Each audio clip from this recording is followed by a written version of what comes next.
నమస్తే, welcome to Telugu one news. నేను మీ ఫజల్. తెలంగాణలో కనుక మనం చూసుకున్నట్లయితే పార్లమెంట్ ఎన్నికల కోసం రెండు పార్టీలు, కాంగ్రెస్ పార్టీ, భారతీయ జనతా పార్టీ చాలా వ్యూహాత్మకంగా వెళ్తున్నాయని చెప్పుకోవచ్చు. అంటే అసలు ఆ వ్యూహం, ఆ పోటీ, ఆ హుషారు, ఆ జోషులో కనుక చూసుకున్నట్లయితే బీఆర్ఎస్ పార్టీ వెనుకబడిపోయింది. ఎక్కడ చూసినా ఈ రెండు పార్టీలే హోరాహోరీగా వ్యూహాత్మకంగా ప్లాన్లు చేసుకుంటున్నాయని చెప్పుకోవచ్చు.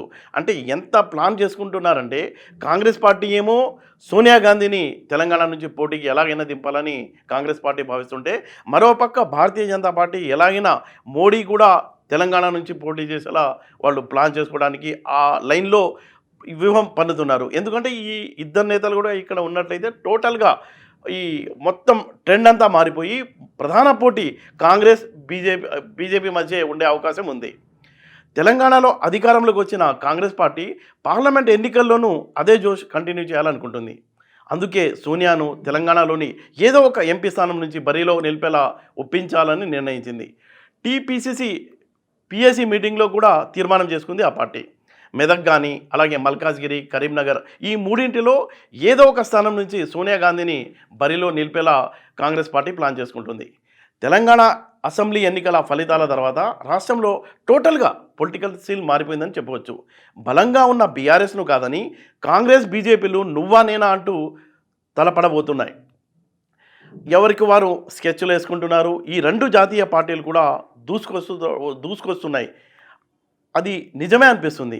గత 10 ఏళ్లుగా తెలంగాణలో గులాబీ గుబాళిస్తే ఇప్పుడు ఒక్కసారిగా సీన్ రివర్స్ అయిపోయింది.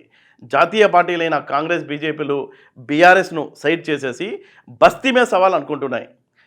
దేనికదే ఖతర్నాక్ ప్లాన్తో ముందుకు వస్తున్నాయి. ప్రధాని నరేంద్ర మోదీని ఈసారి పార్లమెంట్ ఎన్నికల్లో తెలంగాణ నుంచి దిగేలా ఒప్పించేందుకు బీజేపీ నేతలు ప్రయత్నిస్తున్నారు. సికింద్రాబాద్, అలాగే మల్కాజ్గిరి, మహబూబ్ నగర్ స్థానాల పేర్లు వాళ్ళ లిస్టులో వినిపిస్తున్నాయి.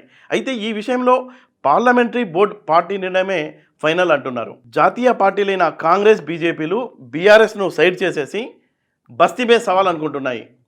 ఎంపీ ఎలక్షన్లో ఇద్దరు అగ్రనేతల్ని ఈసారి రాష్ట్రం నుంచి బరిలో నిలిపేలా వ్యూహరచన అయితే జరుగుతుంది. అటు కాంగ్రెస్ నుంచి సోనియా, ఇటు బీజేపీ నుంచి మోడీ. ఒకవేళ నిజంగానే ఈ ఇద్దరు అగ్రనేతలు ఒకసారి తెలంగాణ నుంచి బరిలో ఉంటే మాత్రం జనరల్ ఎలక్షన్లో ఈసారి రచ్చనే అని చెప్పుకోవచ్చు. అంటే ఇక్కడ మనం ఒక ఆసక్తికరమైన విషయం ఏంటంటే 2023 సెప్టెంబర్ 17తో ప్రధాని మోడీకి 73 ఏళ్ళు నిండాయి. అదే 24 కనుక ఎన్నికలు వస్తే ఆయనకు 73 నుండి 74 నడుస్తూ ఉంటుంది.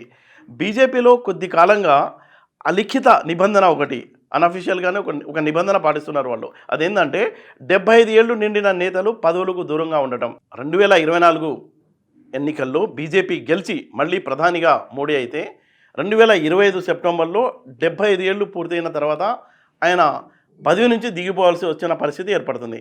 పార్టీ పదవులు, క్యాబినెట్ మంత్రి పదవుల విషయంలో అనేక మంది నేతలు 75 ఏళ్ళు నిండిన తర్వాత దూరం కావాల్సిన పరిస్థితి బీజేపీలో ఉంది. అంతేందుకు కర్ణాటక సీఎంగా పనిచేసిన యడ్యూరప్ప కూడా ముఖ్యమంత్రి పదవి నుంచి వైదొలగాల్సి రావడం వయసే ప్రధాన కారణమైంది. ఇలాంటి పరిస్థితుల్లో మోడీ కూడా 75 ఏళ్ల వయసు నిబంధనకు కట్టుబడి ఉంటారని భావిస్తున్నారు. అది జరిగితే ఆయన ముందుగానే ఎన్నికల్లో పోటీ చేయకపోవచ్చు అనే మాట కూడా ఒకటి వినిపిస్తుంది. ఈ నేపథ్యంలో మోడీనే పోటీ చేస్తారా, లేకపోతే పీఎం అభ్యర్థిగా ఉండే క్యాండిడేట్ తెలంగాణ నుంచి పోటీ చేస్తారా అనే ఆసక్తికరమైన చర్చ అయితే బీజేపీలో సాగుతుంది.